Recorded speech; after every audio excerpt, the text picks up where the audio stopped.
Amerika ni sebenarnya dah lama buat kereta, beratus tahun. Tapi kenapa kereta dia tak adalah laku macam kereta Jepun, Korea ataupun Jerman? Kenapa? Dekat Malaysia, satu-satunya jenama Amerika yang masih ada ialah Ford, terutamanya Ford Ranger.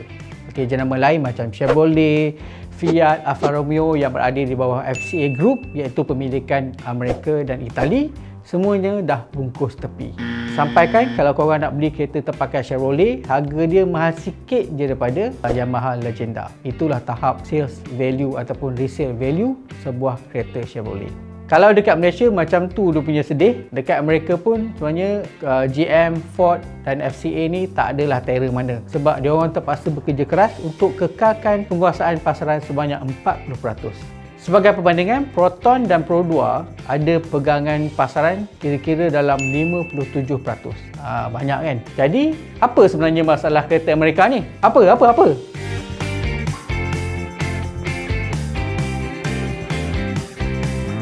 Pertama ialah pengurusan yang fokus kepada angka. Okey, nak bagi lagi senang, saya bagi contoh. Jenama Opel dan Vauxhall di bawah GM telah dijual pada kumpulan PSA iaitu Peugeot, Citroen dan DS pada harga 8 bilion ringgit. Dua jenama Opel dan Vauxhall tu telah menyebabkan GM rugi sebanyak 80 bilion dalam tempoh 17 tahun. Tetapi magicnya selepas hanya setahun PSA ambil alih, diorang dah berjaya untung sebanyak 3.9 bilion pada tahun 2018.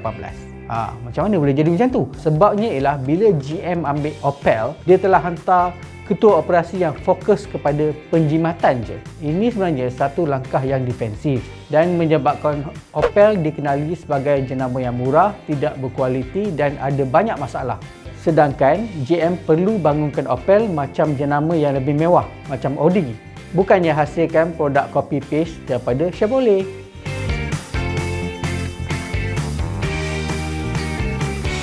Okey, masalah kedua ialah gagal fahami kehendak pasaran. Macam kita sedia maklum, kalau kita nak masuk sesuatu pasaran, kita kena faham apa yang orang kat sana nak. Katakanlah kita nak masuk pasaran Asia ataupun Eropah.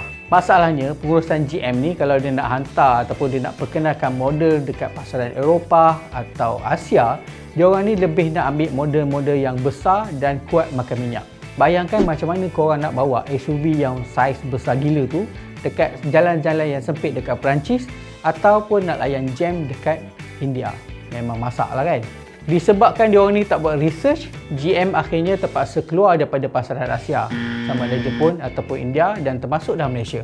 Itulah faktor utama kenapa mereka gagal di pasaran yang saya sebutkan tadi.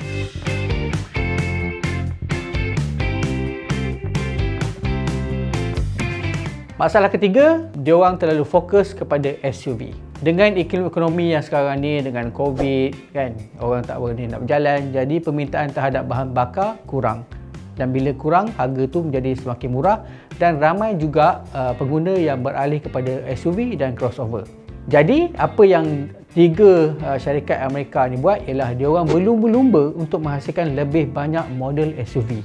Pada masa yang sama, diorang mula mengabaikan model-model yang lebih kecil macam sedan dan model compact. Kenapa diorang buat macam tu? Sebab diorang anggap SUV ni lebih memberi banyak keuntungan. Sedangkan pengeluar lain macam Honda, Toyota, Nissan, Hyundai, Kia dan jenama-jenama lain terus menghasilkan sedan serta model-model kompak yang lebih menjimatkan minyak. Penghasilan banyak model SUV daripada Ford, GM dan PSA Group ni menyebabkan pasaran SUV itu menjadi terlalu sengit. Sedangkan pengeluar kenderaan lain terus menghasilkan sedan dan menggunakan platform sama untuk menghasilkan SUV. Jadi, kos diorang lebih murah.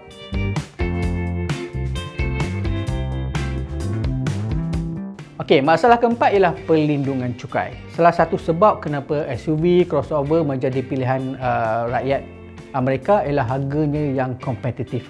Kenapa jadi macam tu? Kerana ia dilindungi oleh cukai yang dikenali sebagai chicken tax. Chicken tax ni akan kenakan tarif 25% kepada SUV ataupun crossover yang dipasarkan dekat AS secara CBU. Maksudnya, bila ada cukai ini, keluaran Amerika akan jadi lebih murah berbanding jenama lain. Maka, Ford, GM dan FCA kekal untung. Pada masa yang sama, diorang jadi complacent. Bila jadi complacent, diorang melambat ataupun sedikit malas untuk melakukan inovasi-inovasi baru. Kegagalan untuk bersaing dengan model-model yang lebih maju membuatkan Ford rugi sebanyak 3.6 bilion di pasaran Eropah. Sebab yang sama juga, iaitu gagal berinovasi ini menyebabkan Ford ataupun jenama Amerika terpaksa meninggalkan banyak pasaran macam Indonesia, Jepun dan Rusia kerana mereka gagal untuk bersaing dalam pasaran terbuka. Macam kita tahu, bila kita sebut tentang pasaran terbuka, pengguna akan pentingkan aspek persaingan, harga yang kompetitif dan inovasi.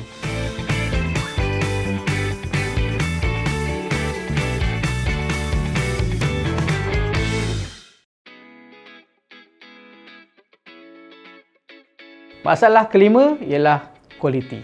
Selain daripada kuat makan minyak, kereta US ni terkenal dengan masalah kualiti. Sebenarnya masalah ni boleh diatasi kalau diorang menggunakan material ataupun rekaan yang lebih bagus. Sebaliknya, Ford, GM dan FCA ni mengambil pendekatan untuk potong kos dan menyebabkan kualiti mereka terjejas. Sebagai contoh, pada tahun 2018 sahaja, ada 1.6 juta Ford 150 terpaksa recall sebab masalah seatbelt. Pada tahun yang sama, 1.3 million Ford Fusion recall juga masalah bolt pada steering. Dan pada tahun yang sama, 1.3 Ford Focus pun kena recall masalah tangki minyak. Itu belum campur lagi dengan masalah gearbox yang berlaku pada model-model Ford yang lain.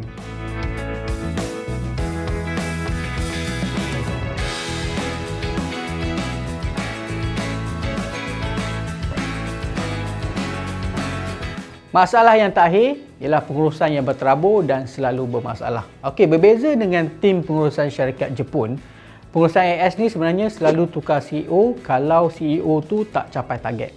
Jadi bila tukar CEO, yang lain pun kena tukarlah, VC lah, misi pun sekali kena tukar. Dan satu lagi, tabiat syarikat Amerika ni ialah dia orang suka hasilkan benda yang canggih. Sedangkan benda yang canggih tu kadang-kadang tidak stabil. Sebagai perbandingan, kita tengok pada Toyota. Okey, Toyota ni dia aplikasikan Toyota Production System. Sistem yang diorang reka sejak dulu lagi dan diperbaharui sampailah sekarang dinaik taraf. Okey, dan sistem ni sangat menekankan aspek kualiti dan budaya kerja. Sebab dia punya sifirnya senang. Kualiti bagus, syarikat akan jadi lebih untung. Sampaikan, kalau korang nak tahu, pekerja Toyota yang berjaya cari masalah dalam kilang tu akan diberi ganjaran. Sebab itulah dia orang boleh improve dari semasa ke semasa. Satu lagi masalah, background CEO syarikat Amerika ni kadang-kadang tak kena dengan jawatan yang dia orang terima. Bayangkan kalau sebelum ni mungkin dia orang jual kerepek, lepas tu tiba-tiba kena jual kereta. Kan lain industri tu, so mungkin dia payah nak adapt dengan sasaran ataupun apa kehendak pelanggan pada masa tu. Sedangkan CEO syarikat Jepun biasanya ada latar belakang dalam bidang engineering dan teknikal. Kita ambil contoh Akio Toyoda, CEO Toyota. Walaupun dia tak ada background engineering dan teknikal, tapi dia ni terror dalam pengurusan perniagaan. Jadi apabila sistem Toyota yang dah mantap tu digabungkan dengan ilmu ataupun pengetahuan Toyota ni, jadi dia mampu menghasilkan produk yang padu macam Supra dan GR Yaris. Satu lagi kelebihan orang Jepun ni ialah dia ada budaya kerja yang bagus. Contohnya macam budaya Kaizen dan budaya Gemba, iaitu pergi dan tengok masalah di tempat kerja. CEO diorang pun berwawasan tinggi. Ini jadikan produk Jepun lebih mudah untuk beradaptasi dengan kehendak pasaran, tak kira dari dekat Eropah, Asia ataupun Amerika.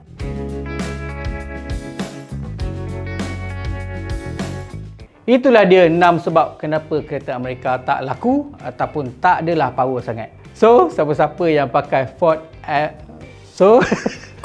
MLM. So kepada owner Ford MLM.